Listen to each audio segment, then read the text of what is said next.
Quel est le sens de ma vie? Pourquoi la souffrance? Être heureux, c'est encore possible. Notre société a perdu l'espérance. Les familles sont de plus en plus déstructurées. Les églises sont vides. Les personnes âgées sont abandonnées. Les jeunes ont perdu le sens de la vie. Alors Dieu a voulu rassembler dans une nouvelle forme de vie missionnaire des prêtres, des célibataires, des familles et des consacrés pour annoncer qu'il y a une espérance. Tout n'est pas perdu, car nous avons rencontré la solution à ces problèmes-là. Nous sommes une communauté catholique née au Brésil en 1978 pour transmettre le message de l'Évangile.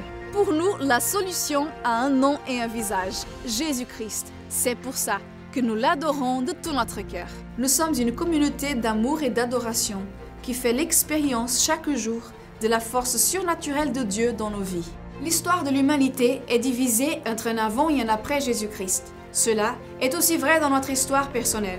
Nos vies ont radicalement changé pour le meilleur. J'avais 15 ans lors d'un pèlerinage à Lourdes, lorsque j'ai fait ma première expérience personnelle de l'amour de Dieu. Cette expérience qu'on appelle la rencontre personnelle avec le Christ. C'est vraiment une expérience qui change la vie. C'est ce moment où en fait je suis passée de ma foi, d'une foi dans des choses, une foi que j'avais reçue, à une foi personnelle. Et vraiment cette expérience de me dire, je ne peux pas la garder pour moi parce que ça a changé ma vie. Ça a donné un vrai sens à ma vie, ça m'a donné de la joie, ça m'a donné une paix.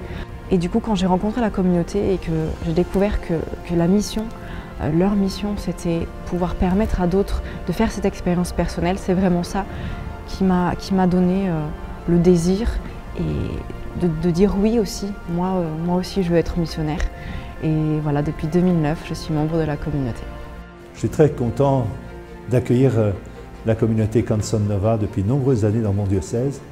D'une part parce qu'il nous apporte cette fraîcheur, cet enthousiasme que l'on retrouve beaucoup au Brésil, une foi chrétienne qui veut se communiquer aux autres. Et puis, deuxième chose, parce qu'ils utilisent dans l'expression de leur travail missionnaire, non seulement le témoignage communautaire, mais aussi, à travers les médias, la capacité de pouvoir rejoindre les nouvelles générations.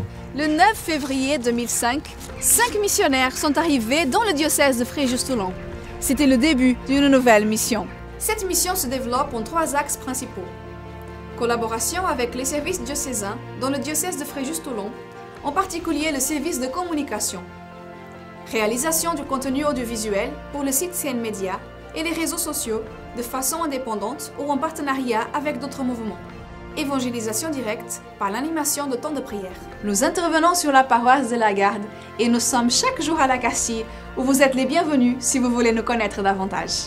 N'oubliez pas, la réponse à vos questions, c'est Jésus-Christ. Une rencontre personnelle avec lui peut radicalement changer votre vie.